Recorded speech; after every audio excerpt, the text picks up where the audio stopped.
अस्सलाम वालेकुम। मैं खुदा की कसम एक बार सलाम का जवाब ऐसे दे दो जैसे मीरापुर वालों ने चुनाव में वोट की चोट का जवाब दिया। देखा था मीरापुर का चुनाव। सम्मानित साथियों, आप लोगों की ये मोहब्बत बार बार मुजफ्फरनगर से मुस्तफाबाद लाने पर मजबूर करती है, क्योंकि माशाल्लाह नाम ही मुस्तफाबाद है। नाम ही ऐसा है जिसके डॉक्टर सुहेब जमाई साहब भी आ रहे हैं, आराम से तशरीफ रखिए। माशाल्लाह नाम ही ऐसा है कि जिसके सदके में कायनात बसी है और उसका नाम मुस्तफा के नाम से शुरू होता है। तो अल्हम्दुलिल्लाह साथियों, आज सिर्फ पॉइंट टू पॉइंट दो चार बात होगी, ज्यादा नहीं, क्योंकि टाइम पहले ही मेरे ऊपर फाउंडेशन लगा दी जाती है। मैं सिर्फ आपसे ये पूछना चाहता हूं, क्यों ताहिर हुसैन साहब को ओवैसी साहब ने टिकट दिया और क्यों इतना विरोध टिकट देकर ओवैसी साहब ने झेला? क्यों ओखला में टिकट दिया? क्योंकि ओवैसी साहब के अंदर एक दर्द है कौम का साथियों, और दर्द को वही समझ सकता है जो आपका अपना होगा साथियों। क्यों? क्योंकि आपने देखा है कि वोट आप बराबर डाल रहे हैं। कोई बीजेपी की टीम बताता है, कोई उसकी टीम बताता है। मैं आपको एक आईना दिखाना चाहता हूं कि जिस वक्त मीरापुर चुनाव में वोट पड़ रहा था तो आपने देखा होगा कि मेरे 13 साल के बेटे को पुलिस ने किस तरह अत्याचार कर वहां से उठाकर उसके साथ मारपीट की थी साथियों। आपने देखा होगा। अगर बीजेपी के साथ मिले हुए होते तो शायद ये सलूक ना होता साथियों, एक नाबालिग बच्चे के साथ। ये तो आपके आंखों पर एक पर्दा इसलिए डाला जा रहा है। ओवैसी साहब क्या कहते हैं कि आज मैं हूं, इस वक्त आपको एक रहनुमा मिल गया, क्योंकि आपका 1.5 से 2.25 लाख वोट जो हर विधानसभा में है, अगर आप मजबूत हो गए तो कल को आपके हिस्सेदारी दुकान के अंदर हो जाएगी साथियों। हो जाएगी नहीं भाई? ईमानदारी से बताओ, हो जाएगी नहीं हो जाएगी? क्योंकि जब तक आप दुकान के अंदर नहीं जाएंगे तो आपको नहीं पता चलेगा कि कौन सा नकली सौदा आपको दिया जा रहा है और असली सौदा किसी और को परोसा जा रहा है साथियों। ओवैसी साहब चाहते हैं कि मेरी कौम के लोगों, पता नहीं कितनी पार्टियां बनी और कितनी पार्टियां बिगड़ी, लेकिन साथियों AIM एक ऐसी पार्टी है, ऑल इंडिया मजलिस इत्तेहादुल मुस्लिमीन, जो आपके लिए लगातार संघर्ष कर रही है और वो चाहती है कि आपके अंदर एक जज्बा पैदा हो जाए, एक दर्द पैदा हो जाए। अरे ताहिर हुसैन जैसे जो सताएंगे वो आगे ना सताए जाए साथियों। ये जरूरी नहीं कि ताहिर हुसैन, कल को अरशद राना भी ताहिर हुसैन बनाया जा सकता है, कल को आप में से कोई और भी ताहिर हुसैन बनाया जा सकता है। गलत कह रहा हूं या सही है बताइए आप? तो साथियों, अगर उस बात से आपको बचना है तो इंशाअल्लाह अज़ीज आने वाली 5 तारीख को इन मासूम बच्चों को अपनी औलादों का सदका समझकर दे देना कि जिस तरह तुम अपने बच्चों से मिलते हो घर में जाकर, इनके अंदर भी दर्द है। ये भी सोचते हैं कि हमारे भी अब्बू आएंगे, हमारे भी वालिद मोहतरम आएंगे, कल को ईद आ रही है, सर पे हाथ रखेंगे। अरे खुदा के बंदो, क्या रिश्ता है? डॉक्टर सुहेब जमाई साहब प्रदेश अध्यक्ष दिल्ली के हमारे बीच आ चुके हैं, जोरदार तालियों से इस्तकबाल कीजिए। डॉक्टर सुहेब जमाई, डॉक्टर सुहेब जमाई, बैरिस्टर असदुद्दीन ओवैसी साहब, बैरिस्टर असदुद्दीन ओवैसी साहब। आपके बीच में शादाब साहब भी हैं जो ताहिर हुसैन साहब के साहबजादे हैं, वो भी आपके बीच में जलवा अफरोज हुए हैं, उनका भी जोरदार तालियां बजाकर इस्तकबाल कीजिए। अशरफ भाई से गुजारिश करूंगा अपनी बात को जब मुकम्मल कर। तो साथियों, हमारे दिल्ली के प्रदेश अध्यक्ष जी आ गए, मैं उनका बहुत शुक्रगुजार हूं कि वो समय से पहले पहुंचे। मैं आपसे कह रहा था कि ये वोट 5 साल के बाद डालने का मौका मिलेगा।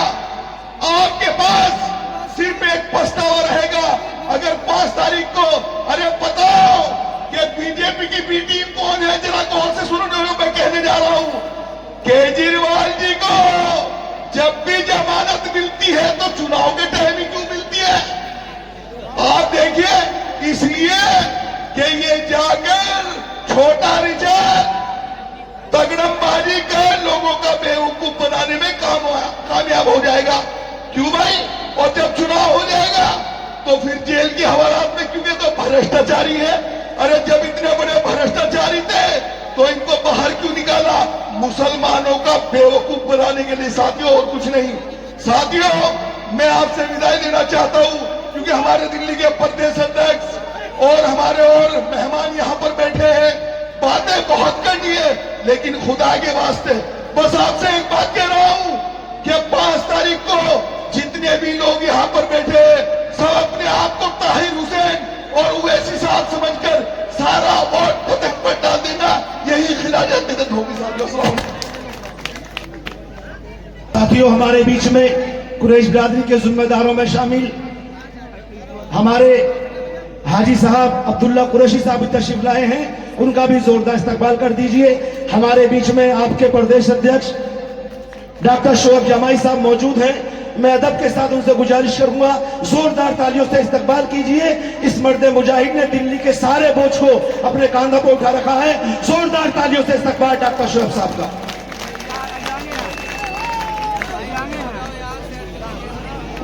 मंच पर बैठे हमारे बड़े भाई और पार्टी के राष्ट्रीय प्रवक्ता असीम वकार साहब, ताहिर हुसैन साहब के बेटे शादाब, हाजी रंगरेज साहब, मंजर साहब,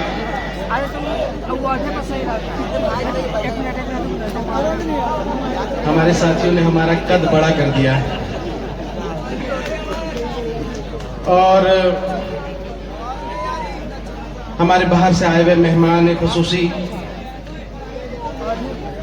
यहाँ के जिम्मेदार हजरात, नौजवान साथी, मुस्तफाबाद की आवाम, पर्दा नसी ख्वातीन, माँ बहनें, आज सबसे बड़ी खुशखबरी हमें ताहिर हुसैन साहब की तरफ से मिली और उनके बेटे ने यह खुशखबरी मुझे दी। तो सदर साहब के साथ जो हमारी बात थी वो आज मुझे याद आ गई। शादाब ने मुझसे कहा कि पापा को पैरोल के लिए वो जमानत मिल गई है और वो अब मुस्तफाबाद आ रहे हैं। ताहिर हुसैन साहब आपके बीच आ रहे हैं और आपके बीच आके प्रचार करेंगे इंशाअल्लाह। इतना सुनते ही मुझे वो दिन याद आया कि जब पहली बार सदर मजलिस असदुद्दीन ओवैसी साहब के साथ मैं भी और ताहिर हुसैन साहब का परिवार पहली बार बैठा था और हम लोग डिस्कशन कर रहे थे कि कैसे चुनाव लड़ना है, क्या करना चाहिए। तो सदर साहब ने एक बात कही थी कि जमाई साहब, चुनाव तो आते जाते रहेंगे, राजनीति होती रहेगी, पर हम चाहते हैं कि जो परिवार की तकलीफ है वो तकलीफ दूर होनी चाहिए। ताहिर हुसैन साहब जेल से बाहर आनी चाहिए और ताहिर हुसैन साहब को जेल से बाहर लाने के लिए जो कुछ भी हमें करना होगा हम करेंगे। तो मैंने कहा कि सदर साहब, ये जो सियासी ताकत हम आज ताहिर हुसैन साहब को देने जा रहे हैं टिकट के तौर पर, ये ताकत ही उनको जेल का दरवाजा तोड़ेगा, ये ताकत ही उनको वो हौसला देगा कि वो अपनों के बीच आ सकेंगे। और आज वो बात पूरी होते हुए दिख रही है।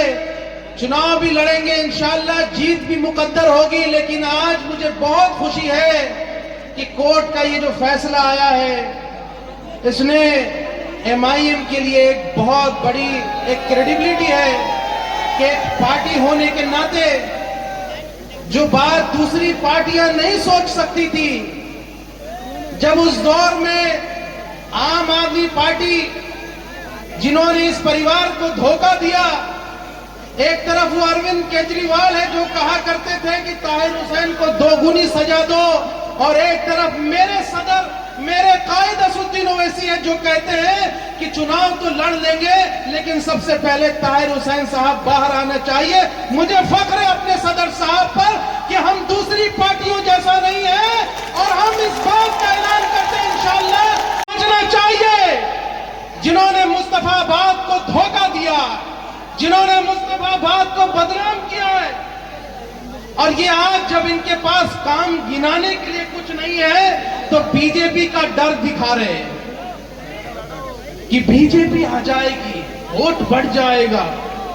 अरे मोदी का डर दिखा रहे, बीजेपी का डर दिखा रहे, तो कान खोल के सुन लो गयूर नौजवानों, हमारे भाइयों, ये ईमान वाली कौम है, ये कलमे वाली कौम है, ये किसी से नहीं डरती, सिर्फ अल्लाह से डरती है, सिर्फ अल्लाह से डरती है। तुम बीजेपी से डरा रहे, तो ये डर का बाजार अब खत्म करना पड़ेगा। कोई डिवीजन नहीं होगा, बीजेपी को हराना है ना, तो इस बार ठेकेदारी एमआईएम उठा रही है, पूरी मुस्तफाबाद की आवाम एक तरफा ताहिर हुसैन को वोट कर दे, हम बीजेपी को हरा देंगे इंशाअल्लाह। हराओगे ना, जिताओगे। अब देखो, क्योंकि आज मैंने इससे पहले जितनी भी स्पीच दी है, क्योंकि सदर साहब भी होते हैं और मेरा ज्यादा बोलना मुनासिब नहीं होता, आज मैं वो लिबर्टी लेता हूं कि ये आखिरी दौर, हम चुनाव प्रचार में जा रहे हैं, तो कुछ बातें हम अर्ज करना चाहते हैं कि यही वो मुस्तफाबाद था, यही वो ब्रिजपुरी पुलिया थी जहां पे एक मस्जिद को जला दी गई थी और उसमें कुरान को जलाया गया था। जब हम लोग उस दिन 2020 के टाइम पे मदद के खातिर यहां पहुंचे और सदर मजलिस ने भी उस दौर में यहां से दंगा पीड़ितों को मदद पहुंचाई थी, दवाएं पहुंचाई थी। न जाने कितने परिवार ऐसे थे जिनको यहां से, जिनकी बेटियां वैसे ही शादी के लिए उनकी इंतजार हो रहा था और दहेज का सामान जल गया था। जब मैं आया, उन परिवारों से मिला, तो कई बाप हमारे गले लिपट के रोते रहे कि ये हमारा घर जल गया है, मेरी बेटी की शादी होने वाली। मैं खुद गवाह हूं उस बात। और जब हम उस विहार की, जब उस मस्जिद में पहुंचे तो सब कुछ बर्बाद, कुरान भी जला हुआ था, मस्जिद में लोग तबाही मचा चुके थे। हमारे साथियों ने वहां पे उसको झाड़ू लगाया और मैंने देखा कि कुरान की प्रतियां जो जली हुई थी, वो जली हुई कुरान आज भी मेरे घर में सहेज के हमने रखा है।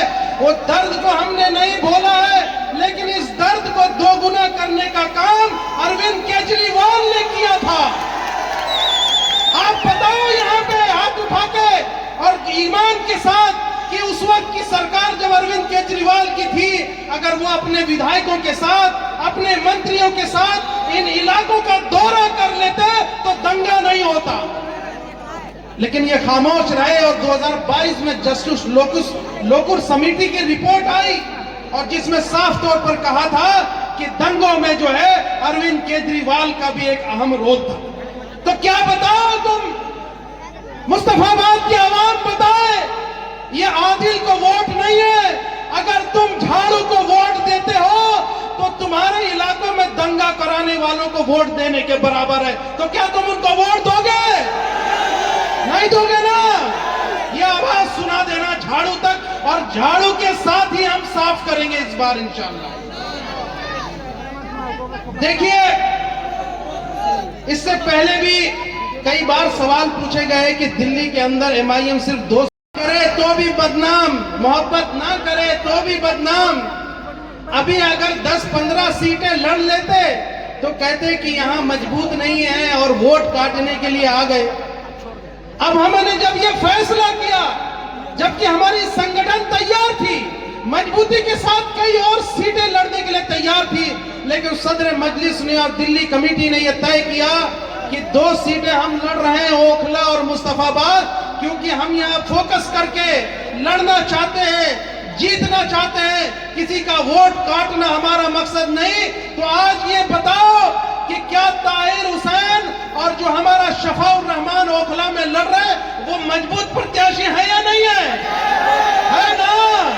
हमारा सीधा मुकाबला भारतीय जनता पार्टी से है, हमारा सीधा मुकाबला आम आदमी पार्टी से है। तो बताओ फिर ये हमारे फैसलों पर सवाल क्यों उठते हैं? कौन सा वोट कट? अरे आम आदमी पार्टी जब हरियाणा गई थी तो वहां बीजेपी जीत गई, वहां एमआईएम तो नहीं गई थी ना। क्या सदर साहब का हेलीकॉप्टर ऊपर से गुजरा तब क्या कांग्रेस हार गई? सवाल नहीं पूछ रहे आप, सवाल नहीं पूछ रहे। गुजरात में आम आदमी पार्टी चुनाव लड़ती है, 1.5% वोट शेयर। हरियाणा में आम आदमी पार्टी चुनाव लड़ती है, 1.5-2% वोट शेयर। झारखंड में ये चुनाव लड़ती है, बिहार में लड़ती है, नोटा से भी कम आता है आम आदमी पार्टी को। कोई इनको वोट कटवा या कोई बी टीम नहीं कह रहा। अरे इनका बस चले तो हुलू लुलू और नागालैंड में भी चुनाव लड़ लेंगे। तुम एमआईएम को बोलते, एमआईएम को इतना, हाँ लड़ेंगे। इस जमहूरियत ने हमको ये हक दिया है, इस आइन ने हमको ये हक दिया है कि हम पूरे हिंदुस्तान में चुनाव लड़ेंगे और अपनी मुस्लिम क़यादत को खड़ा करेंगे। तुम्हारे को जो होता है कर लो। अब ये बेवकूफ बनाने का काम ये बंद करना चाहिए। आज इस मौके पर मैं अपने साथियों को भी बधाई देना चाहता हूं, जो पिछले 7-8 महीनों से उन्होंने बहुत संघर्ष किया है। आज हम ये माहौल देख रहे हैं, फिजा देख रहे हैं, मुझे बहुत खुशी होती है। लेकिन एक वो दौर भी था कि एक एक आदमी को मिलने के लिए 2 बजे रात 20 किलोमीटर जाना पड़ता था और एक आदमी मिल रहे हैं। कितने? पूरा विधानसभा में एक आदमी, पूरे वार्ड में एक आदमी। वो दौर भी हमने देखा है, वो दौर भी हमने देखा है जब दिल्ली के अंदर जब हमने बांग्लादेशी और रोहिंग्या के नाम पर मुसलमानों के साथ जुल्म करने वाले लोगों को जेल में भेजा है और वो रोते हुए नजर आए हैं। आपको वीडियो तो मिली होगी ना। ये हमारे साथियों का संघर्ष था, ये हमारे साथियों का संघर्ष था।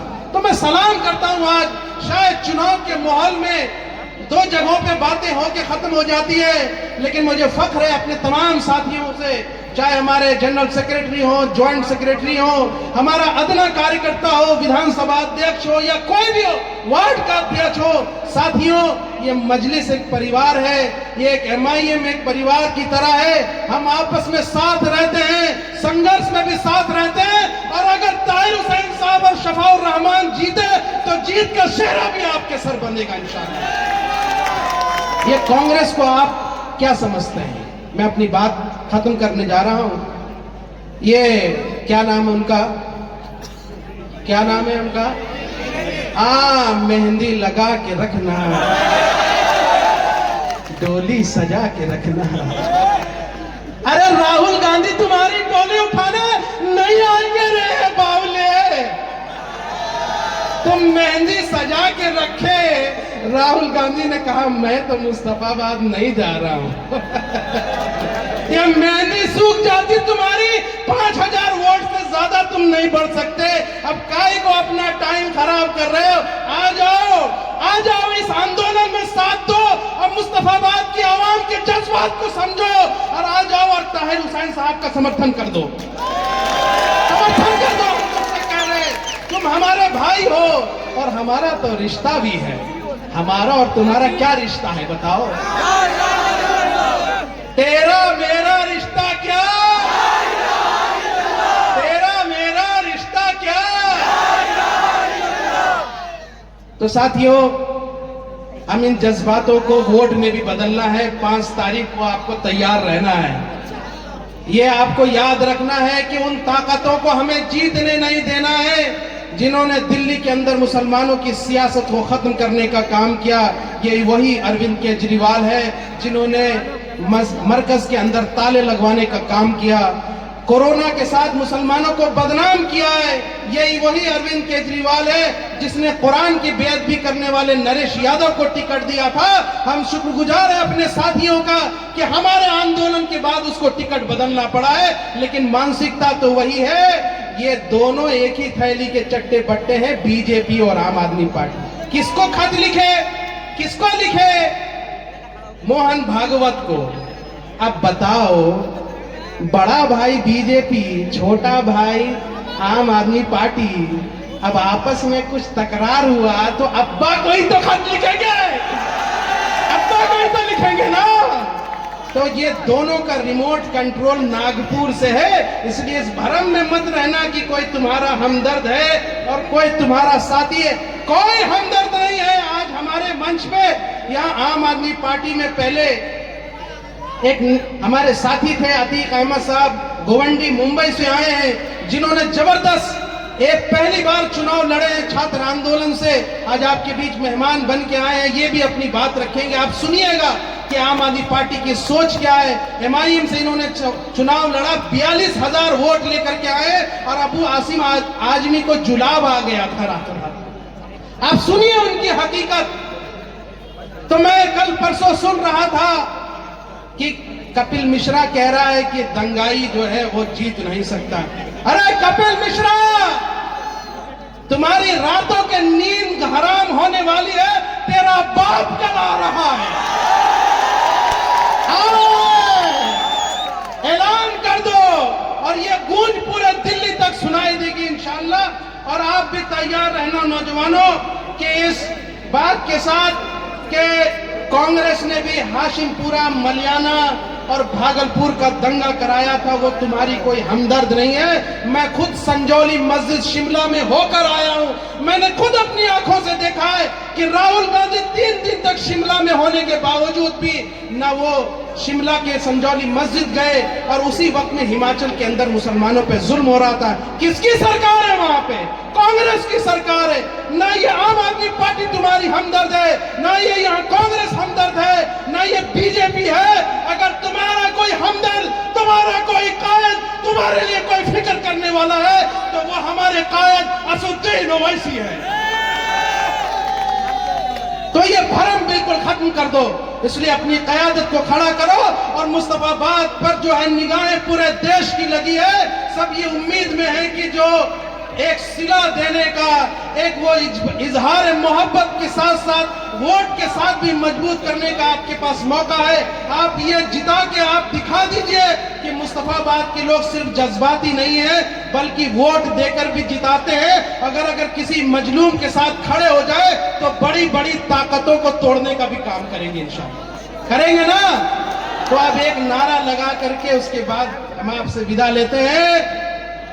नारा तकबीर, नारा तकबीर, नारा तकबीर, नारा रिसालत। अस्सलाम वालेकुम।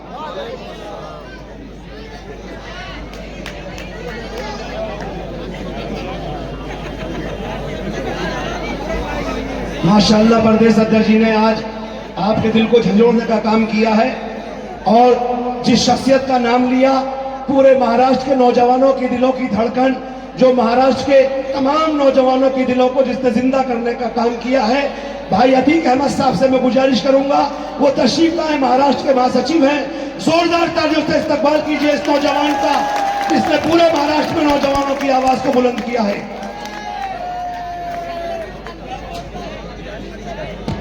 देखिए, मंच पर जो लोग बैठे हैं जिनके पास कार्ड नहीं है, वो बराए मेहरबानी नीचे आ जाए। एसएचओ साहब नाराज हो रहे हैं, हमारे एसएस साहब बहुत जल्दी आपके बीच पहुंचने वाले हैं। मंच पर तशरीफ फरमा तमाम अहदेदारान, मुस्तफाबाद की जनता, मेरी पर्दा नशीन माँ बहनों, अस्सलाम वालेकुम। बहुत कम टाइम मिला है और उस टाइम में बहुत सारी बातें करनी है मुझे। फटाफट मैं कहकर आपके बीच से रुखसत ले लूँगा, क्योंकि आसिम वकार साहब को मैं खुद सुनना चाहता हूँ, तो उन्हें ज़्यादा वक्त मिले। और उसके बाद सदर साहब भी तशरीफ लाने वाले हैं। देखिए, मैं आम आदमी पार्टी में मुंबई का वर्किंग प्रेसिडेंट था युवा का, तब दंगे हुए थे यहाँ पर, और मैंने सिर्फ वहाँ की एक कमेटी में जहाँ पर बात रखनी थी, मैंने कहा कि अरविंद केजरीवाल जो कि चीफ मिनिस्टर हैं दिल्ली के, उनके ट्विटर हैंडल से, ऑफिशियल ट्विटर हैंडल से सिर्फ इस दिल्ली के दंगे को कंडेम करना चाहिए। और मुझे वहां डांट लगा दी गई कि तुम खामोश रहो, तुम्हें मुंबई का कार्यकारी अध्यक्ष बनाया गया, तुम्हें और पॉलिटिकल रास्ते आगे मिलने हैं, तुम्हें आगे तरक्की करनी है, ये सारे मामलात में ना बोलो। और बाहर निकलकर मैंने उसको रिजाइन कर दिया। बस बताना ये था कि दिल्ली में आम आदमी पार्टी में जो मुस्लिम लीडर आज मुसलमानों का दम भर रहे हैं, वो सिर्फ इसीलिए रुके हुए हैं क्योंकि उनका घर उससे चल रहा है, उनकी तरक्की हो रही है, लेकिन यहाँ के मुसलमानों की तरक्की नहीं हो रही है। आप ध्यान देंगे जितने मुस्लिम मेजॉरिटी वाले इलाके हैं, उस इलाकों के अंदर अगर आप देखोगे तो मॉडल स्कूल नजर नहीं आएगा। दिल्ली के अंदर जो डेवलपमेंट की बात अरविंद केजरीवाल और उनकी गैंग कह रही है, वो डेवलपमेंट नजर नहीं आता है। अगर मुस्लिम मेजॉरिटी इलाकों में अगर आप जाओगे तो वहां पर सिर्फ और सिर्फ आपको कहा जाता है कि अगर आपने आम आदमी पार्टी को वोट नहीं किया तो यहाँ पर बीजेपी जीत जाएगी, और बीजेपी का डर दिखाकर 5 साल में आपका वोट ले लिया जाता है। और मुस्लिम लीडरान, यहाँ के मुस्लिम लीडरान जो जीत कर आम आदमी पार्टी से जाते हैं, वो आपके दुख दर्द में खामोश रहते हैं। एक इंसिडेंट मैं बता दूं, जब यहाँ पर दिल्ली में दंगे हुए थे, ताहिर हुसैन साहब जिस छत पर बैठकर, जिस छत के ऊपर उनके ऊपर एफआईआर हुई, जिस छत की वजह से, उस छत के ऊपर बैठकर अरविंद केजरीवाल खाना खाया करते थे। अगर मैं गलत हूं तो मुझे आप करेक्ट कर सकते हैं, लेकिन जब एफआईआर हुई तो अरविंद केजरीवाल की रूह जरा भी नहीं झंझोड़ी गई। अरविंद केजरीवाल को शर्म और हया नहीं आई कि इस छत पर बैठकर मैं खाना खाता हूं, ये मेरा पार्षद है, इसके लिए मैं खड़ा हो जाऊं, इसको मैं एडवोकेट दे दूं।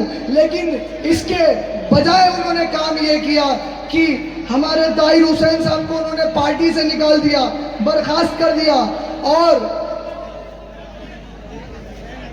मुसलमानों का वोट मांगने अभी चले आए हैं कि अगर आपने, फिर से वो यही नारा दे रहे हैं यहाँ पर कि अगर आपने आम आदमी पार्टी को वोट नहीं दिया तो बीजेपी जीत जाएगी। देखिए, बहुत कम वक्त है, मैं ज्यादा कुछ नहीं बोलूंगा, सिर्फ इतना है कि आज आपको मुस्तफाबाद के अंदर और ओखला के अंदर असदुद्दीन ओवैसी और एमआईएम पार्टी क्यों चाहिए, आपको समझना पड़ेगा क्यों चाहिए। क्योंकि जब दिल्ली के अंदर दंगे हुए, शाहीन बाग लगा, नकाब हिजाब के इश्यूज हुए, तब मुसलमानों को लीडरशिप की जरूरत थी और मुस्लिम लीडर जो थे वो खामोश थे। एक तरफ मुस्लिम अकेले तरोतन्हा खड़े थे, दूसरी तरफ अगर आप देखोगे तो अथॉरिटी थी, सरकार थी, पुलिस थी, असलाह थे, बंदूक का इस्तेमाल किया गया, फिर भी केस मुसलमानों पर बना। और जब 2 मुस्लिम नौजवान मोहम्मद नासिर और उनके साथी जब कोर्ट में गए कि हमारे साथ अत्याचार हुआ, केस बनवा दीजिए, तब जज ने केस बनाने के लिए ऑर्डर किया, उस जज का ट्रांसफर कर दिया गया, लेकिन दिल्ली की विधानसभा खामोश रही। अगर वहां पर एमआईएम का एक एमएलए भी होता तो दिल्ली की विधानसभा को हिला कर रख देता, क्योंकि मुसलमानों का मसला था। आज दिल्ली की विधानसभा में मुस्लिम एमएलए की जरूरत नहीं है, मुस्लिम कयादत की जरूरत है, और मुस्लिम कयादत सिर्फ एमआईएम और सिर्फ हमारे सदर, हमारे कायद असदुद्दीन ओवैसी दे सकते हैं। तो आपको अपनी कायद, अपनी लीडरशिप खड़ी करने के लिए एमआईएम को वोट करना है। 5 फरवरी के दिन ताहिर हुसैन साहब को वोट करना है और मुस्लिम कयादत खड़ी करनी है। और अरविंद केजरीवाल के साथ आप क्यों जाएंगे? देखिए, एक तरफ हमारे कायद हैं, कभी उनकी टोपी पर आपने निशान देखा है? नालैन पाक है। और दूसरी तरफ अरविंद केजरीवाल नालायक, उसकी टोपी पर झाड़ू है। तो आप समझ जाइए, जो सर पर झाड़ू लेकर फिर रहा है या नालैन पाक वाले को वोट देना है। तो हमेशा हमारे जलसों में नारे लगते हैं, तेरा मेरा रिश्ता क्या, तेरा मेरा रिश्ता क्या। तो ला इलाहा के रिश्ते वाले सिर्फ नालैन पाक के साथ जाएंगे, झाड़ू छाप और सर पर झाड़ू वालों को लेकर नहीं आप वोट करेंगे। मैं आपके बीच से रुखसत होता हूं। आप 5 फरवरी के दिन याद रखिए, पतंग का निशान है, और 5 फरवरी के दिन पूरे मोहल्ले में, पूरे मुस्तफाबाद में एक आवाज गूंजनी चाहिए, मेरे साथ वो आवाज गूंजे। आप भी कहें 5 फरवरी को क्या उड़ेगी? पतंग, पतंग, पतंग, पतंग, पतंग, पतंग, पतंग और सिर्फ पतंग। अल्लाह हाफिज।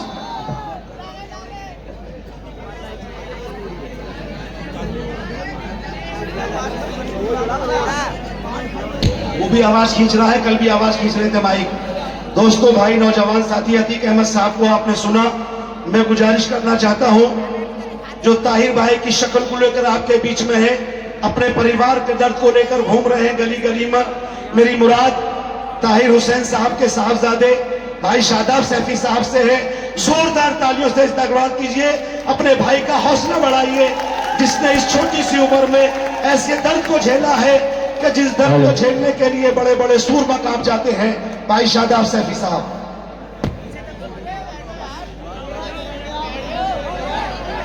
मंच पे तशरीफ फरमा मोहतरम जनाब असीम वकार साहब, हमारे दरमियान मौजूद इस मंच पे तशरीफ फरमा सभी पार्टी के पदाधिकारीगण और इस जनसभा में मौजूद हमारे सभी बड़े बुजुर्गों, भाइयों, नौजवान साथियों, हमारी सभी माएँ बहनें, अस्सलाम वालेकुम व रहमतुल्लाहि व बरकातुहू। हाज़रीन इकराम, मैं आपके दरमियान आया हूं अपने वालिद साहब के लिए वोट की गुजारिश करने। हमारे बीच में है हिंदुस्तान के शेर जनाब बैरिस्टर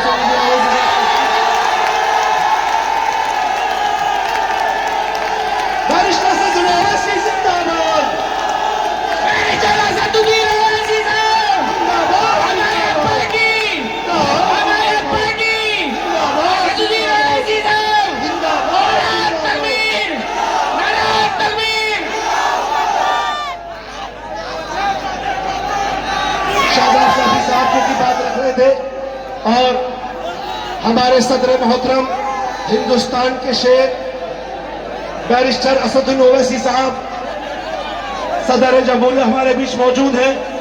आप सबसे गुजारिश है, आपके बीच में तमाम नेता आ चुके हैं।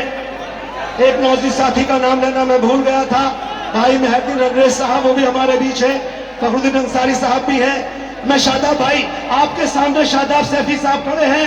ये समझिए कि ताहिर हुसैन आपके सामने खड़े हैं।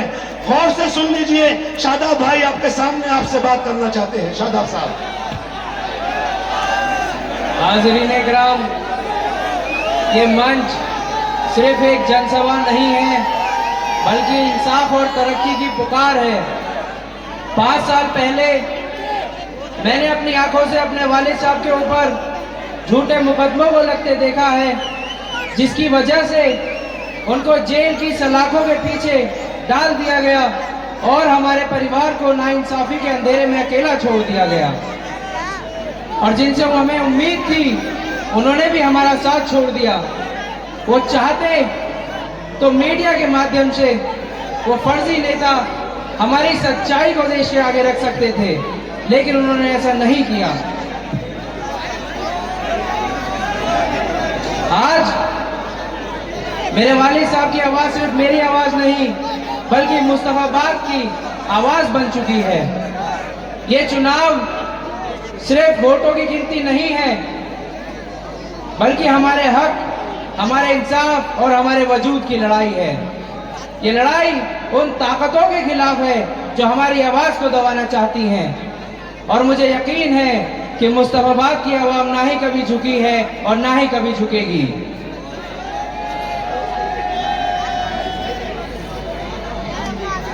हमारे साथ इस मंच पे बैरिस्टर जनाब असदुद्दीन ओवैसी साहब मौजूद हैं और उनकी मौजूदगी इस बात का सबूत है कि ये लड़ाई सिर्फ हमारी अकेले की लड़ाई नहीं बल्कि हर एक उस शख्स की लड़ाई है जो तरक्की, इंसाफ और बराबरी चाहता है। लिहाजा मैं आप सभी हजरात से गुजारिश करता हूं कि आने वाली 5 तारीख को पतंग के निशान पर बैलेट नंबर 7 पर अपना वोट देकर इस इत्तेहाद को जीत में तब्दील करें, क्योंकि वक्त कम है। हमें असदुद्दीन ओवैसी साहब को भी सुनना है। तो मैं आपको बस ये बात कहना चाहता हूं कि कल वो दिन आया है जो 5 साल से जिसका हम इंतजार कर रहे थे। कल इंशाअल्लाह मेरे वालिद साहब आपके बीच में मौजूद होंगे। ये फैसला जो सुप्रीम कोर्ट ने किया है, ये अल्लाह ने ये फैसला हमारे हक में कराया, ये आपकी दुआओं का नतीजा है। इन्हीं शब्दों के साथ मैं अपनी बात को खत्म करता हूं। बहुत बहुत शुक्रिया। अस्सलाम वालेकुम।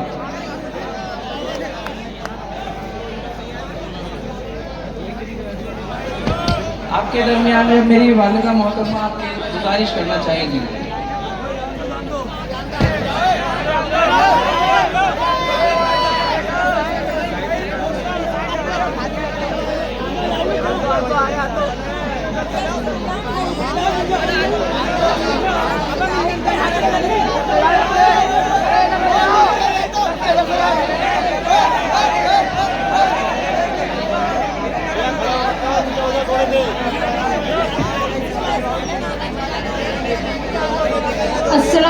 अस्सलामुअलैकुम। मेरे प्यारे भाइयों और बहनों, मैं आज आप सबके सामने एक माँ, एक पत्नी और एक बहन के तौर पर खड़ी हूँ।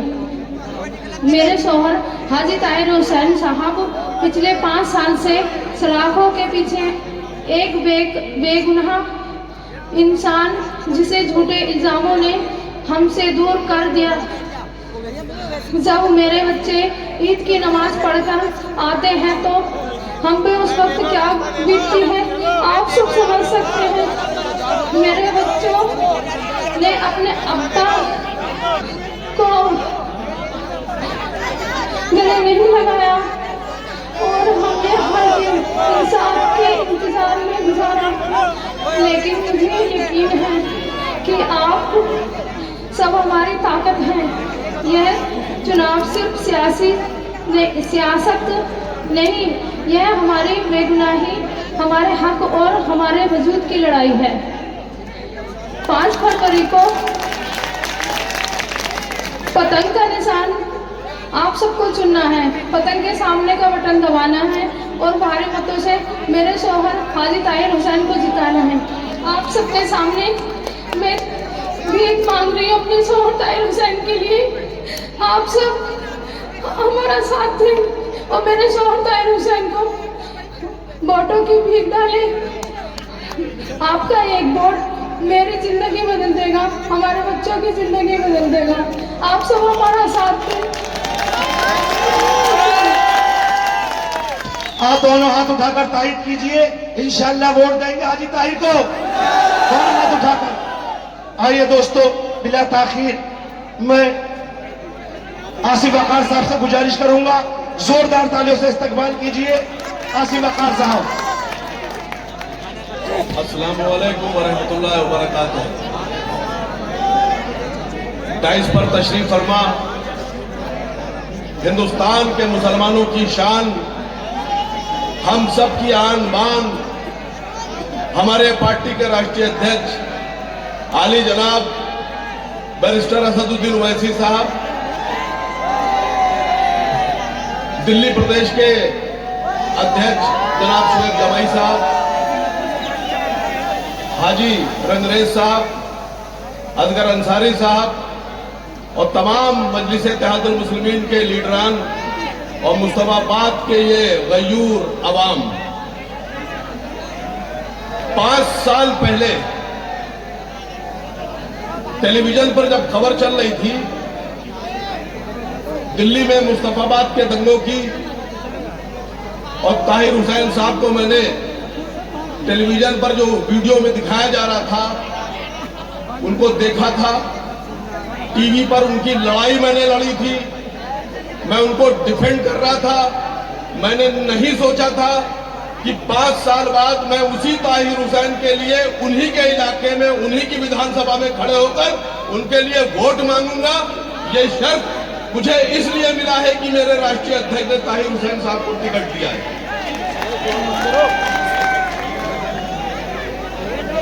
सबसे पहली बात तो मैं कुछ अहम बातों पर आपका ध्यान दिलाना चाहता हूं। मजलिस इत्तेहादुल मुस्लिमीन दिल्ली की 70 सीटों में सिर्फ 2 विधानसभाओं में चुनाव लड़ रही है, सिर्फ 2 विधानसभाओं में। और तमाम लोग, चाहे वो कांग्रेस के हो, चाहे आम आदमी पार्टी के हो, ये सब आपके बीच में कुछ ऐसे लोग आते हैं वो ये कहते हैं कि मजलिस इत्तेहादुल मुस्लिमीन बीजेपी की बी टीम कहते हैं ना। तो पहले तो मैं आपको ये साफ कर दूं कि ये बी टीम है क्या, और ये बी टीम कौन है और कहां कहां कैसे कैसे बदलती है। अभी कुछ दिन पहले हरियाणा में चुनाव हुआ तो हरियाणा में भारतीय जनता पार्टी की बी टीम आम आदमी पार्टी और केजरीवाल। गुजरात का जब विधानसभा चुनाव हुआ तो कांग्रेस ने कहा कि अरविंद केजरीवाल और आम आदमी पार्टी भारतीय जनता पार्टी की बी टीम। जब बंगाल में चुनाव हुआ तो ममता बनर्जी ने कहा कि राहुल गांधी और कांग्रेस पार्टी भारतीय जनता पार्टी की बी टीम। अभी महाराष्ट्र में चुनाव हुआ तो शिवसेना ने और कांग्रेस ने कहा कि समाजवादी पार्टी और अखिलेश यादव बीजेपी की बी टीम। मध्य प्रदेश का जब चुनाव हुआ तो मध्य प्रदेश में कांग्रेस के प्रदेश अध्यक्ष कमलनाथ ने कहा और उत्तर प्रदेश के अध्यक्ष अजय राय ने कहा कि मध्य प्रदेश में भारतीय जनता पार्टी की बी टीम अखिलेश यादव और समाजवादी पार्टी। उत्तर प्रदेश में जब चुनाव हुआ और कांग्रेस और सपा साथ लड़े तो कहा Bahujan Samaj party B team. तो इनकी बी टीम के झांसे में ना आइएगा, इनकी बी टीम वक्त और जरूरत के हिसाब से बदलती रहती है। मजलिस-ए-इत्तेहादुल मुस्लिमीन हमारी और आपकी आवाज है। मजलिस-ए-इत्तेहादुल मुस्लिमीन हम सबको आगे लाने वाली जमात है, हमारी लड़ाई लड़ने वाली जमात है। एक बात और साफ कर दूं, जो बेशक कह रहे हैं तो समझिए कि भारतीय जनता पार्टी ने कसम खा रखी है कि तमाम जो बेहतरीन मुसलमान हैं, मजबूत मुसलमान हैं, उनको वो दंगाई का आरोप लगाकर जेल में डालेगी। और असद साहब ने कसम खा रखी है कि तुम जिस पर आरोप लगाओगे दंगाई का, हम उसे विधायक बनाएंगे। असद साहब ने अपना काम कर दिया टिकट देकर। असद साहब ने आपके बीच में अपना उम्मीदवार बनाकर भेज दिया है, लेकिन अब उस उम्मीदवार को अपना कीमती वोट देकर विधानसभा में बिठाने की और पहुंचाने की जिम्मेदारी किसकी है? सिर्फ 4 लोगों की नहीं, जब सब बोलेंगे तब मानूंगा। विधानसभा भेजने की जिम्मेदारी किसकी है? भेजेंगे। आज अभी यहां आने से पहले मैं टेलीविजन पर आज तक की डिबेट में था। बात बताना इसलिए जरूरी है कि बात आप तक पहुंचना चाहिए। बात आपके इलाके की हुई। टेलीविजन पर मैंने ये सवाल पूछा, आम आदमी पार्टी की प्रवक्ता बैठी थी, मैंने उनसे कहा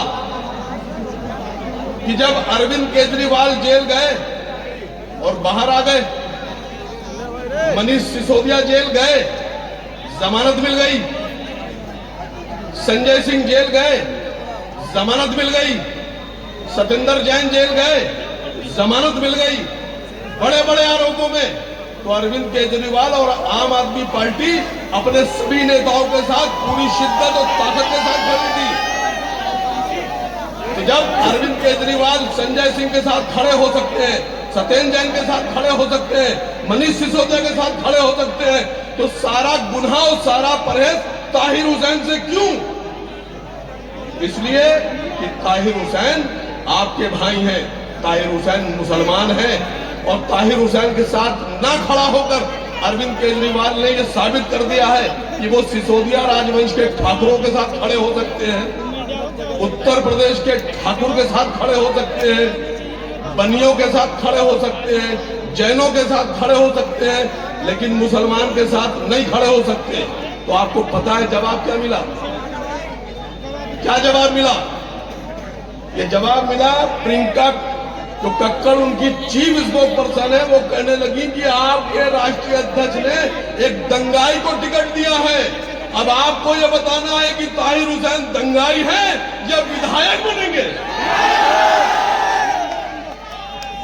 ये लड़ाई खाली विधानसभा की नहीं है, ये लड़ाई मुस्तफाबाद के सिर्फ मुसलमानों की नहीं है, ये लड़ाई हिंदुस्तान के मुसलमानों की है, हमारे आने वाले नस्लों की है, हमारे बच्चों की है। सारी पार्टियों ने मिलकर कसम खा ली है, सब पार्टियों ने मिलकर कसम खा ली है कि अगर सबसे ज्यादा जुल्म किसी पे किया जा सकता है तो वो मुसलमानों पे किया जा सकता है। आपको बताएं क्या ताकत है आपकी पॉलिटिकल एम्पावरमेंट की, जो सियासी ताकत होती है उसकी ताकत को समझिए। ताहिर भाई 5 साल पहले जेल गए थे, क्या 5 साल में कभी जमानत मिली उन्हें? 5 साल में आपने देखा उन्हें? ये असद साहब के टिकट की ताकत है कि कल वो आपके बीच में होंगे, आपके साथ खड़े होंगे, आपसे बात करेंगे। और अब आपकी जिम्मेदारी है कि इस ताकत को बरकरार रखिएगा और ताहिर हुसैन साहब को विधानसभा में भेजिएगा और वो नकेल डाल देंगे अरविंद केजरीवाल के। हमारे दो कैंडिडेट लड़ रहे हैं, शिफाउर रहमान साहब और ताहिर हुसैन साहब। जब पूरे हिंदुस्तान में सभी तंजीमों ने, सभी पार्टियों ने इन दोनों का साथ छोड़ दिया, जबकि दोनों बेगुनाह हैं, तो राष्ट्रीय अध्यक्ष जनाब असद ओवैसी साहब ने इनके साथ खड़े होकर इंसाफ करने की कोशिश की है। उस इंसाफ को बरकरार रखने का और आगे बढ़ाने की जिम्मेदारी आपकी है। देश में एक चलन चल गया है कि पहले गाली बको, जुलूस निकालो, नए नए नारे लगाओ, इश्तिहार फैलाओ, तुम्हारे मोहल्लों में घुसकर तुम्हारे घरों के आगे आके ढोल नगाड़े बजाओ, गंदे गंदे गाने बजाओ, तुम पर पत्थर फेंको, और उसके बाद जब तुम अपने बचाव में अपने घर पे चढ़ो तो तुमको दंगाई बनाया जाता है, तुमको आतंकवादी बनाया जाता है और कह दिया जाता है तुम दंगाई हो। और जिन लोगों ने अपने हाथों में असलहे लेकर सड़कों पर प्रदर्शन किया है उन पर कोई दफा नहीं लगाई जाती है। इसको अगर रोकना है तो आपको सियासी तौर पर मजबूत होना होगा, ताकतवर बनना होगा, अपने लोगों को विधानसभाओं में भेजना होगा ताकि आपकी आवाज उठाई जा सके। मैं जानता हूं यहां आप सब अपने महबूब लीडर जनाब असद ओवैसी साहब को सुनने आए हैं, तो मैं आप लोग के और उनके बीच में आऊंगा ही नहीं। मैं भी चाहता हूं अपने राष्ट्रीय अध्यक्ष को सुनना, क्योंकि जो बात राष्ट्रीय अध्यक्ष जी आपसे कहेंगे अगर आपने उस पर अमल कर लिया तो मैं यकीन से कह रहा हूं कि उस मुस्तफाबाद का अगला विधायक कौन होगा? कौन होगा? यकीन मान लूं 5 तारीख को 7 नंबर के बटन को दबाना है आपको। आपका चुनाव निशान ताहिर साहब का नहीं, मुस्तफाबाद के लोगों का चुनाव निशान क्या है? पीछे तक नहीं जा रही आवाज। क्या निशान है मुस्तफाबाद का? तो बस इसी पतंग के निशान को बटन दबाकर आपको जनाब ताहिर हुसैन साहब को कामयाब करना है। असद ओवैसी साहब की नुमाइंदगी करने के लिए उनको विधानसभा में भेजना है। आज आप हमारा साथ दीजिए, इंशाअल्लाह पूरे 5 साल तक ताहिर हुसैन साहब पूरी शिद्दत के साथ आपके साथ खड़े रहेंगे। अस्सलाम वालेकुम। दोस्तों, इंतजार की घड़ियां खत्म। मैं सदर मोहतरम साहब को बिला ताखीर इस शेर के साथ आवाज देना चाहता हूं। इस शेर के साथ मैं आपके कायद को बुलाना चाहता हूं कि तरक्की के करीने आ रहे हैं, तरक्की के करीने आ रहे हैं, सरे साहिल सफीने आ रहे हैं। अरे असद साहब के नाम का रोब देखो, समुंदर को पसीने आ रहे हैं। असद ओवैसी जिंदाबाद, असद ओवैसी जिंदाबाद, असद ओवैसी जिंदाबाद।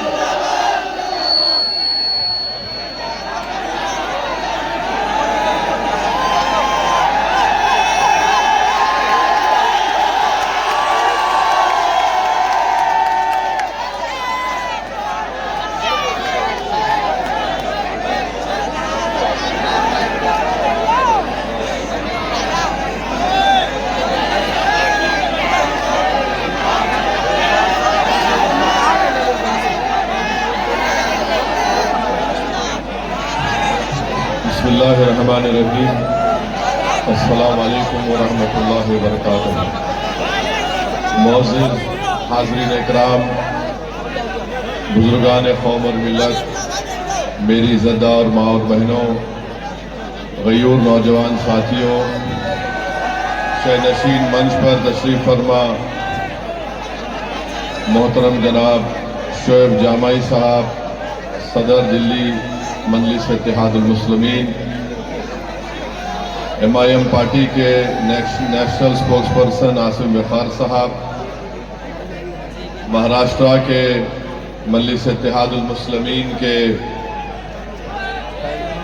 महाराष्ट्र के नायब सदर जनाब अतीक अहमद साहब जो कुवंडी मुंबई से आए हैं, मेरे भाई इरशाद राना साहब, हैदराबाद से आए हातिम साहब, शहबाज खान साहब, शाहिद नेता साहब, हाजी दिलशाद साहब, अरशद अली अंसारी साहब, सलीम सैफी साहब, तुफैल सैफी साहब, राहिद सैफी साहब, हाजी जफरुद्दीन वसीम साहब, मुख्तार अहमद साहब, जनाब अब्दुल अलाम कुरैशी साहब, जनाब अयूब स्वीट वाले साहब, उस्मान अहमद सैफी साहब, नईम अंसारी साहब, शहाबुद्दीन व शावेद सैफी साहब, तस्लीम और मकबूल सैफी साहब, इरशाद सैफी साहब, हाजी जफरुद्दीन, शमसाद सैफी साहब, लियाकत मलिक साहब और MIM पार्टी के तमाम जिम्मेदारान, मेरे भाई के बेटे शादाब हुसैन जो हाजी ताहिर हुसैन के फर्जंद हैं, अजीज दोस्तों और बुजुर्गों, क्योंकि वक्त बहुत कम है और आज सुबह में दोपहर में अल्हम्दुलिल्लाह 1-1.5 घंटा मुझे मुस्तफ़ाबाद की विधानसभा में पैदल दौरा करने का मौका मिला।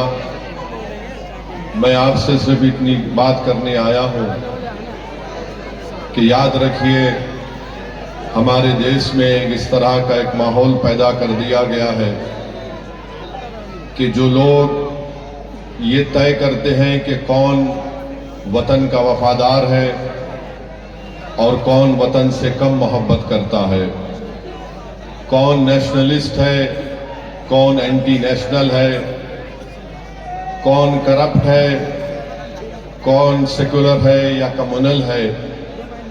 मैं आपके सामने सिर्फ ये अर्ज करने आया हूं कि हमारे वतन अजीज में ऐसी ताकतें हैं जो यही चाहती हैं कि वो जो तय करेंगे कि ये वफादार है, ये सेकुलर है और पूरा देश उन्हीं के जो स्क्रिप्ट को फॉलो करेगा, उनको माना जाएगा, उनको मान सम्मान मिलेगा। मैं आपसे कह रहा हूं कि आप जानते हैं कि बीजेपी मरकज में हुकूमत है, मोदी वजीर आजम है, दिल्ली का मुख्यमंत्री केजरीवाल है। लोग मुझसे आकर, नौजवान और हमारी माँ और बहनें कहती हैं कि कैसा राज है कि जहां पर जुल्म और जोर और जबरदस्ती की जाती है, ये कैसा राज है कि जहां पर एक ही समुदाय को निशाना बनाया जाता है। तो मैं आपसे सिर्फ यह बताना चाह रहा हूं, याद रखिए, अगर आप फिरौन से नफरत करते हैं, अगर आप फिरौन से नफरत करते हैं तो फिर आपको मूसा का साथ देना पड़ेगा। अगर आप फिरौन से नफरत करते हैं तो मूसा का साथ देना पड़ेगा। सिर्फ ये कहकर खामोश नहीं बैठ सकते 5 तारीख के दिन आप कि हम फिरौन से नफरत करते हैं, मगर वोट किसको दे हमको नहीं मालूम। अगर फिरौन से नफरत है तो मूसा का साथ देना पड़ेगा। अगर यजीद से नफरत है तो फिर हुसैनी लश्कर का साथ देना पड़ेगा। ये वक्त 5 तारीख का दिन आपको ये तय करना है कि आप अगर फिरौन को हराना चाहती हैं तो आपको मूसा बनना पड़ेगा। अगर आप वक्त के यजीदों को शिकस्त देना चाहती हैं तो आपको हक के अलंबरदार बनकर सच्चाई का साथ देना पड़ेगा। अगर आप 5 तारीख को उन ठेकेदारों को, उन इख्तिदार की कुर्सियों पर बैठने वालों को एक पैगाम देना चाहती हैं कि तुम ताहिर हुसैन को एंटी नेशनल कहते हो, हम नहीं मानते ताहिर हुसैन नेशनलिस्ट है, ये हम मानकर ताहिर हुसैन को वोट देंगे। अगर कोई ये कहेगा कि ताहिर हुसैन कम्युनल है तो हम उनको बताएंगे 5 तारीख के दिन कि ताहिर हुसैन ना कम्युनल है, ना अज़बियत का मजाहरा करता है। हमको अपनी वोट की ताकत से ये बताना पड़ेगा इन तमाम लोगों को कि तुम जो तय करोगे हम उसको नहीं मानोगे। तुम अगर एंटी नेशनल बोलेंगे तो हम नेशनलिस्ट बोलेंगे। तुम अगर हमको गाली दोगे तो हम समझेंगे कि हाँ यही तारीफ के काबिल है। तुम हमारे मुकद्दर के फैसले तय नहीं कर सकते। हम तुम्हारे जर खरीद गुलाम नहीं है कि तुम जो तय करोगे हम उसको फॉलो करते जाएंगे। यही जमहूरियत की खूबसूरती है कि आपको ये तय करना है कि कौन किसका साथ देगा 5 तारीख के दिन। मैं आपको बता रहा हूं कि मुस्तफाबाद की जनता के लिए एक बेहतरीन मौका है कि ताहिर हुसैन आपके इसी गली कूचों में का रहने वाला, यहीं पर पला और पोसा, यहां पर हमारे बुजुर्गों ने उसकी सरपरस्ती की, यहां के हमारे ज़ईफ माँ और बहनों ने उसके लिए दुआ की, यहां के नौजवानों ने देखा कि जब बुरा वक्त आया था, तूफान थी, आंधी थी, खाक और खून के दरियाओं में हमको डुबाने की कोई कोशिश कर रहा था, अगर कोई मर्द मुजाहिद बनकर सामने खड़ा था फिरौन के तो उसका नाम ताहिर हुसैन था। तो ये बात का फैसला और आपको याद रखना पड़ेगा। तो ताहिर हुसैन मुस्तफाबाद का है। अब जो केजरीवाल छोटे रिचार्ज का उम्मीदवार है, क्या वो मुस्तफाबाद का है? क्या वो मुस्तफाबाद का है? क्या भाजपा का उम्मीदवार मुस्तफाबाद का है? क्या कांग्रेस का उम्मीदवार मुस्तफाबाद का है? तो आप किसका साथ देंगे, जो मुस्तफाबाद का है या जो बाहर का है? अब कल आकर यही लोग मेरे बारे में बोलेंगे ये तो हैदराबाद से उड़कर आया था, ये क्या बाहर अंदर की बात कर रहा है। उसका भी जवाब देकर जाता हूं ताकि खर्जा बाकी ना रहे। भारत का हर घर जहां पर मूसा और हुसैन के मानने वाले हैं वो मेरा घर है, मैं उस घर का फर्द हूं। तो मुस्तफाबाद मेरा था, है और रहेगा। तुमको बोलना पड़ेगा कि फिरौन कौन है। मैं तो कह रहा हूं कि फिरौन कौन है बता के जा रहा हूं। तो मेरे अजीज दोस्तों और बुजुर्गों, मुस्तफाबाद की तरक्की के लिए, मुस्तफाबाद के अमन को मजबूत करने के लिए, यहां पर दोबारा दंगे ना हो, यहां पर किसी की जान ना जाए, यहां पर कोई बच्चा यतीम ना हो, यहां पर किसी को कोई नुकसान ना हो, इस बात की मैं गारंटी आपको दे रहा हूं कि आप ताहिर हुसैन को कामयाब करिए। मुस्तफाबाद में विकास होगा, मुस्तफाबाद में अमन होगा। ये तमाम गारंटी देने वाला ये छोटा रिचार्ज भारत में सबसे बड़े 2 झूठे हैं। एक का नाम, 2 झूठे हैं, एक का नाम, दूसरे का नाम। बस तो 2 हैं ये लोग। अब एक झूठ बोलने वाला बोल रहा है कि मैं मुस्तफाबाद में पानी नहीं पिला सका। पानी की किल्लत है, पानी मुस्तफाबाद में आता है। तो केजरीवाल बोल रहे हैं जहर आ रहा है हरियाणा से, मैं कैसा पिलाऊं मुस्तफाबाद की जनता को।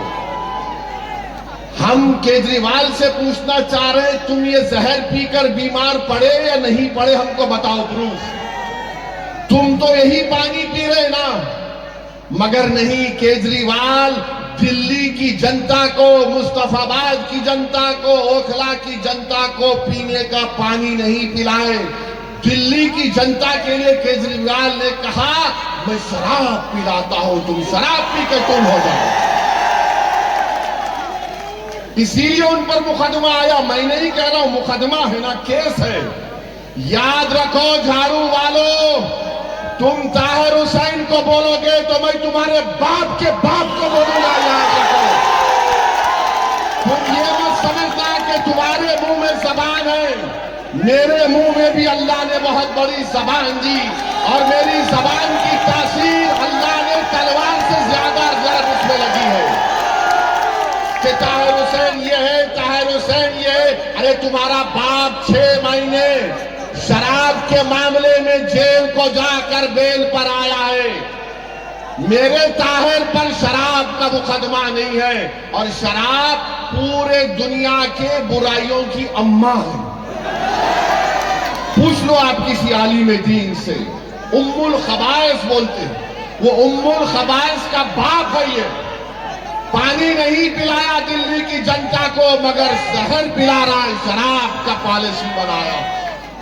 मुस्तफाबाद में पानी नहीं है, ओखला में पानी नहीं है, तो बोलता मैं जहर कैसे पी मिला दिया गया है।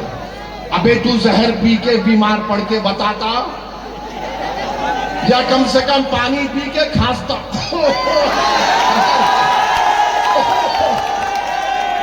वो भी नहीं, मगर हर बार एक नया ड्रामा करता है। अरे ड्रामे में और झूठे में तुझमें और मोदी में कंपटीशन होगा तो कौन जीतेगा नहीं मालूम। और लोग मजलिस के मुखालिफ बोलते कि मजलिस के इलेक्शन लड़ने से क्या फायदा होगा, बताओ हमको। आपसे भी पूछते होंगे, इनको अगर वोट देंगे तो क्या होगा। मेरे भाई ताहिर हुसैन 5 साल पहले जेल को गए थे, जब उनके बेटे शादाब की उम्र 15 साल की थी।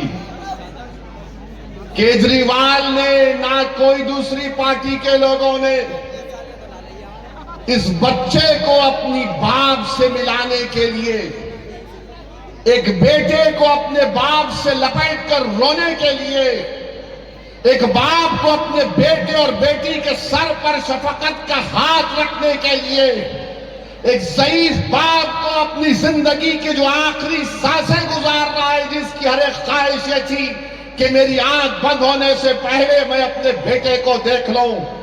एक हमारी बहन जो 5 साल से नहीं मालूम कितनी आहें भरती होंगी अपने शौहर को देखने के लिए। अरे मजलिस ने 5 साल के बाद एक बाप को, एक शौहर को, एक बेटे को अपने खानदान से मिला दिया। ये हमारी पहली कामयाबी है, ये हमारी पहली कामयाबी है। अब दूसरी कामयाबी मुस्तफाबाद की जनता देगी 5 तारीख के दिन इंशाअल्लाह ताला। आप देंगे ना। ताहिर जेल को जाएगा 3 तारीख को, मगर जनता की अदालत में आप उसको रिहा करवाएंगे। यहां का नया विधानसभा का आप विधायक बनाएंगे, ताकि दिल्ली की विधानसभा में ताहिर हुसैन जाकर आपके जज्बात की तर्जुमानी कर सके, आपकी एक आजाद सियासी आवाज बन सके, मुस्तफाबाद के तरक्की के कामों को करवा सके।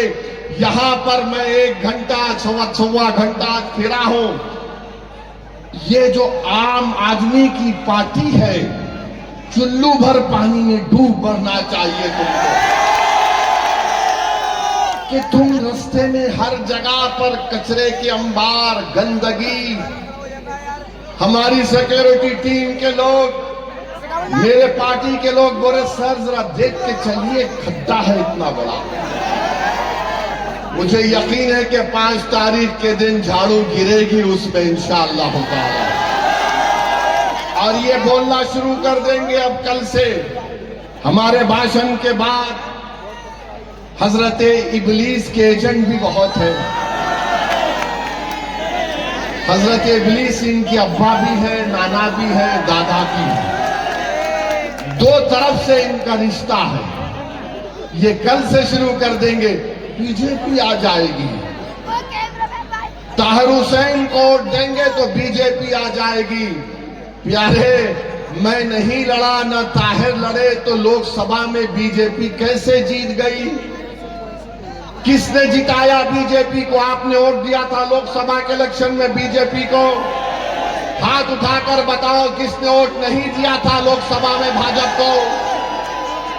यहां का एमपी कौन है? यहां का एमपी बीजेपी का है या मजलिस का है? फिर कैसे जीत गया? तो मालूम हुआ कि तुम्हारे वोट से बीजेपी नहीं जीत रही है, केजरीवाल, सिसोदिया और जैन के वोट से बीजेपी जीत रही है। ये फर्क आपको महसूस करना है, पूरे देश में यही हाल है। मगर लाके खड़ा कर देते मुसलमान को, अरे देखो भैया मेरे भाई, हम कोई सेकुलरिज्म के कूली नहीं है। 50 साल से इन जालिमों को हम अपने कंधों पर बिठाकर, इख्तिदार की कुर्सियों पर बिठाकर, हमारी लाशों पर, हमारे जलते हुए घरों पर, हमारे बच्चों को जेल में डालकर हम इनको इख्तिदार देते हैं, सत्ता देते हैं, और हमारे बर्बादियों के महल पर बैठकर अपना महल तामीर करते हैं, और उसके बाद बोलते हैं कि ताहिर हुसैन ये है, खुला है। कब तक आप इन बातों का शिकार होंगे? मैं मुस्तफाबाद की जनता से अपील करने आया हूं कि अब की बार आप मुत्तहदा तौर पर अपना एक और ताहिर हुसैन के हक में पतंग के निशान पर बटन दबाकर इन तमाम चीजों को आप एक मर्तबा खत्म करिए। ये झूठा प्रोपेगेंडा है कि हमारी वजह से बीजेपी जीतती है। नहीं जीतती हमारी वजह से बीजेपी। बीजेपी जीतती है तो केजरीवाल की वजह से जीतती है। बीजेपी जीतती है अखिलेश यादव की वजह से जीतती है। अरे तुम्हारी वजह से बीजेपी जीतती है, मेरी वजह से नहीं जीतती। तो इनके एक पार्टी के नेता बोले, नहीं आप दिल्ली का चुनाव नहीं लड़े, मगर हैदराबाद में आप जो भाषण दिए थे उसका असर दिल्ली में पड़ गया। मैंने कहा प्यारे मुझे नहीं मालूम था मैं इतना खूबसूरत हूं कि रात में भी मैं तुझे नजर आता हूं। माने मैं हैदराबाद में जो बोलूंगा उसका असर यहां पड़ रहा है, तो फिर जब मुस्तफाबाद में आकर ये बात कह रहा हूं तो आप पर असर पड़ेगा या नहीं पड़ेगा? आपको पाकिस्तानी को जवाब देना पड़ेगा। अगर ये जालिम बोलता है कि हैदराबाद में बैठकर मेरी बात का असर दिल्ली में होता है, अल्हम्दुलिल्लाह बाज लोग पुकारते रहते हैं उनका असर नहीं होता, हम हैदराबाद में बैठते हैं तो ये हो रहा है, तो फिर मुस्तफाबाद में होना चाहिए। मेरे अजीज दोस्तों और बुजुर्गों, आप एक एक चीज को याद रखिए। अदालत ने फैसला दिया है ताहिर हुसैन 3 तारीख तक इंशाअल्लाह ताला मुस्तफाबाद में आकर आपसे मुलाकात करेंगे। सुबह 8 बजे से शाम में 5 बजे तक उनको इस बात की इजाजत दी गई है कि वो अपना इंतखाबी मुहिम इलेक्शन कैंपेन में हिस्सा ले सके। मैं आपसे सिर्फ एक ही अपील करूंगा, जब ताहिर तुम्हारे दरमियान में आएगा तो तुम ताहिर को नहीं देखना, उसके चेहरे में अपने आप को देखो। तुम ताहिर के चेहरे को देखकर ये समझना कि मेरा बेटा है, ये मेरा बाप है, ये मेरा भाई है। तुम जब ताहिर को देखोगे तो रोना नहीं, अपने आंख में आंसू नहीं लाना। हमारे चाहने वालों को बड़ा शौक है कि लपेट लपेट कर रोएंगे। मेरे भाई अपने दिल और जिगर को मजबूत कर दो। आज हमारा वतन जिस राह से गुजर रहा है, याद रखो अगर तुम रोने की आदत डालोगे तो वक्त के फिरौन हमको और रुलाएंगे। 50 साल से हम रो रहे हैं, अरे कब तक रोएंगे मुझे बताओ। अब ये वक्त आया है, तुम्हारे सामने दीवाना खड़ा है। अगर तुम मेरे इस बात को, मेरे पैगाम को समझोगे तो आइंदा 50 साल तक हम उनको रुलाएंगे जिन्होंने हमको रुलाया था। हम 50 साल तक उनके आंख में आंसू आएंगे जिन्होंने हमारे फसादात करवा कर हमारे बच्चों को जेल में डालकर उनकी जवानियों को बर्बाद कर दिया। अगर तुम मुत्तहिद होकर ताहिर को कामयाब करोगे तो तुम देखना जब नतीजा आएगा तो 2 लोग बैठकर अपनी आंख में आंसू लाकर बोलेंगे, जरा हैंकरचीफ लाओ, आंख में आंसू आ गए। वो 2 लोग कौन होंगे? 2 लोग कौन होंगे जब नतीजा आएगा? एक, दूसरा, अब हमको अपने आंख से आंसू नहीं बहाना है। अपने हौसलों को बुलंद रखो, अपने हौसलों को बुलंद रखो, अपने परवरदिगार से अपने रिश्ते को मजबूत रखो, तवक्कल पैदा करो। अरे मेरे भाई, क्या तुम नहीं देखते गाजा में क्या कुछ हो रहा है? 50,000 लोग मर गए, जिसमें से 20,000 तो बच्चे और खवातीन हैं। 11 लाख लोगों के घर बर्बाद हो गए, मगर उनके हौसलों को देखो, वो आज भी कह रहे हस्बुनल्लाह व निअमल वकील। तो अपने हौसलों को बुलंद रखो, कभी अपने हौसलों को पस्त होने मत दो। और आपको ये जो सियासी लड़ाई हम लड़ रहे हैं, इसको 5 तारीख तक शाम में 5 बजे तक अपने के कोर्ट का इस्तेमाल करना है। मुस्तफाबाद के लिए, मुस्तफाबाद की अमन के लिए, मुस्तफाबाद के भाईचारगी के लिए, आपकी एक आजाद आवाज को दिल्ली के विधानसभा में भिजाने के लिए मेरी आपसे दरमंदाना अपील है कि ताहिर तो जेल को चला जाएगा, मगर मेरे भाई ताहिर को अगर रिहाई दिलाना है तो आपको अपने वोट के जरिए से रिहाई दिलवाना है। कानून तो अपना काम करेगा। जिन वक्त के फिरौनों ने ताहिर को जेल में डालकर समझा था कि हम इसको बदनाम करके गुमनाम कर देंगे, मजलिस ने और ओवैसी ने कहा कि तुम जेल में डालोगे तो हम शिफा और ताहिर को जनता में लाकर खड़ा करेंगे। अब जनता में आपके सामने है, जनता को अपने जमहूरी अंदाज में अपने के कोर्ट का इस्तेमाल करके ताहिर हुसैन को कामयाब करिए। ये आपकी कामयाबी होगी और इंशाअल्लाह ताला मैं भी आऊंगा, ताहिर को मिलूंगा। मैं भी देखना चाह रहा हूं अपनी आंखों से ये कैसा बना हुआ है जिसने इतनी बेबाकी के साथ उन गरीब और मजलूमों के लिए अपना सब कुछ कुर्बान कर दिया। आप तमाम का बेहद शुक्रिया और उम्मीद करता हूं कि 5 तारीख के दिन मुस्तफाबाद के आसमान और फिजाओं में पतंग का निशान लहराएगा। इत्तेहाद की फिजा यहां पर पैदा हुई है। मैं मुबारकबाद देता हूं आपको, अपने इत्तेहाद को मजबूत रखिए। अस्सलाम वालेकुम व रहमतुल्लाहि व बरकातुहू।